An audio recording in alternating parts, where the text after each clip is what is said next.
H. Upmann Perlado. Hey everybody, I'm Will and this is Cigar Vlog. So check this out. H. Upmann, one of those old Cuban brands, as you can see from the band here, started in 1844. That, after the 1964 revolution, decided to move out to, I want to say Dominican Republic or possibly Honduras. I'm not entirely sure where the national origin of this particular cigar is.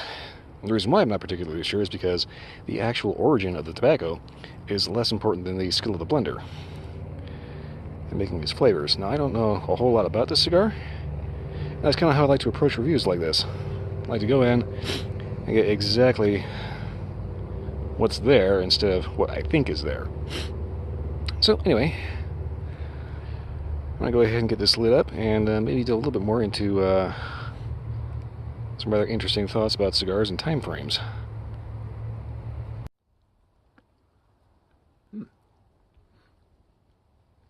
Interesting start so far. Light, slightly sweet, little cinnamony, touch of cedar. A little bit of spice in the back. Good start. Alright. So anyway, one of the things I've been playing online, Red Dead Redemption 2, both story and online. I always thought it was kind of interesting that in that game they have the option to buy cigars, which fulfills your quick draw. Deadeye is what's called in the game. But anyway, it's kind of interesting because the game takes place in 1899, and here we have the cigar companies starting in 1844, and it's kind of fun to play around in my head that this is possibly one of the brands that could have been around at that time. Well, actually, wasn't around at the time. Obviously, they can't get branding for a tobacco product in a video game, but that would have been cool if they did. So anyway, throughout most of their history, brands like H. Upmann, Punch, etc., were exclusively Cuban brands. After the 1964 revolution, though, most of their top guys moved out. Pretty much because Castro decided that he was going to nationalize the cigar industry. It's the biggest export product of the country, so obviously it's going to fund the regime.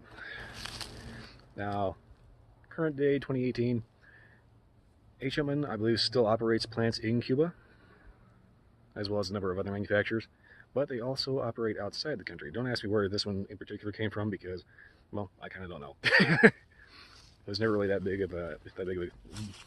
important of a deal. Like I said, the origin of the tobacco in the cigar has less to do with the flavor than the skill of the tobacconist in making his blends.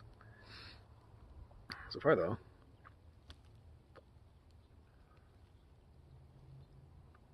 almost nutty. Definitely starting good. All right. So, minor history plus first impressions. Okay. I'm going to smoke this down to the first inch and see if anything changes. Alright, down to the first inch. So far, flavors have been pretty good. I've been noticing pretty much a sweet, spicy cinnamon. It kind of mellows out to a slight nuttiness. Retrohale, on the other hand, was pretty much a cinnamon fireball. Yeah, I'm kind of a little leery about doing that too much with this one, just because it's a little, set your nose on fire. It's good though. Okay. So far, I had noticed that the draw is a little snug. It's not bad, but it's a little too tight for my taste. It does end up offering pretty decent control of the smoke, though. Just, you might have to put a little bit more effort into it. I don't know, maybe I should have just gone ahead and gone with a flat cut instead of a punch like usual. Make sure I'm not about to get run over by a bicyclist. So, anyway. I was going to talk about something, but I forgot what I was going to say. You'd think that it'd be a little bit drearier a day, considering the fact that it's like 2 days before Christmas. So far, though, it is lovely out, which is one of the weirder things about Colorado. Yep, somebody's walking through the tunnel. Alright.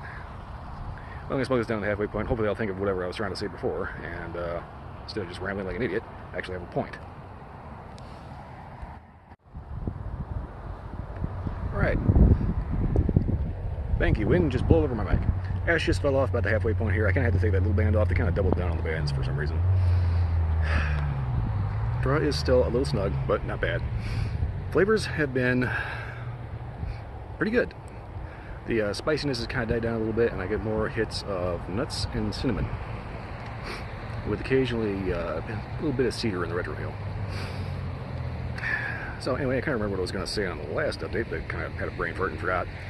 It's kind of a half-assed history lesson, more or less. Basically, if I'm not mistaken, 1963, 64, somewhere in that area, the United States government is keeping an eye on this developing situation in the Caribbean. There's this guy, I think his name was Batiste, big old, evil-ass dictator from Cuba, that has this little upstart named Fidel Castro that's going to end up kicking him out and hopefully liberating the people. So, if I'm not mistaken, Castro, backed by the U.S., stages his little coup, kicks out El Presidente, nobody gives a shit because he lost, and then crowns himself king, more or less. And then he comes out of the closet, "Hey guys, it's coffee time! All your tobaccos are blown off!" And immediately nationalizes every cigar industry, every cigar maker in the country. Which basically means he stole ownership of every plant. So, rightfully, every cigar maker in Cuba freaks right the fuck out, packs up all their shit, and then hauls ass to greener pastures. Namely, Honduras, Dominican Republic, and Nicaragua. It'd be nice if I could actually speak. So anyway, after having their businesses and families torn apart by communism, they pick up production in freer pastures, shall we say, where they are still allowed to own their own business. And if I'm not mistaken, I don't think many people noticed. They just didn't care. Obviously, there's still Cuban fanboys to this day that still think everything Cuban is automatically superior. But I'm going to posit that the origin of a cigar is less important than the skill of the tobacconist and the people that make it. Because, like I said, as far as I can remember from all my years of smoking cigars, I don't think anybody really knows the difference between a Cuban cigar and a non-Cuban, other than it says Cuba. Some people will swear you can taste the difference. Granted, you might. I've never had a Cuban cigar, I don't know. But most of the talent left Cuba. So, are you still getting the same thing? Anyway, so far, my drink recommendations for this cigar would be any nice whiskey. Maybe something a little lighter. I kind of almost half want to say Fireball Cinnamon Whiskey, but no, I'm not going to go there. Because Fireball's, no, don't even bother. Get real whiskey. Obviously, of course, you can drink whatever you can smoke whatever you like to drink. Ain't gonna hurt me one damn bit. Beyond that, though, it's light, it's flavorful, and I can definitely say these are probably worth the money. I got it as part of a sampling pack, so I kind of cheated. Otherwise, shaping up pretty good. I'm gonna go ahead and smoke this down to where the actual band is, and give a final update from there.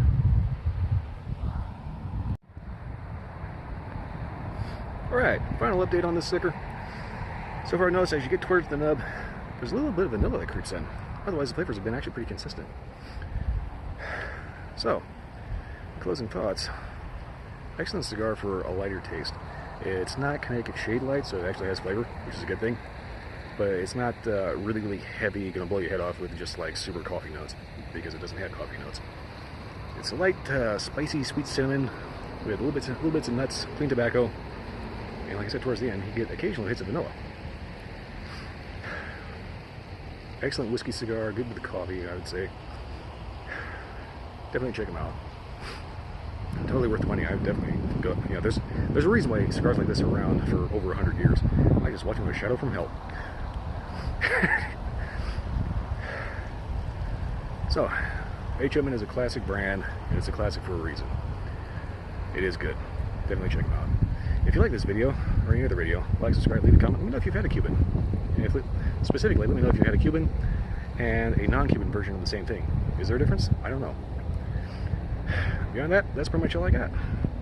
Good cigar. Check it out. I'll see you next time.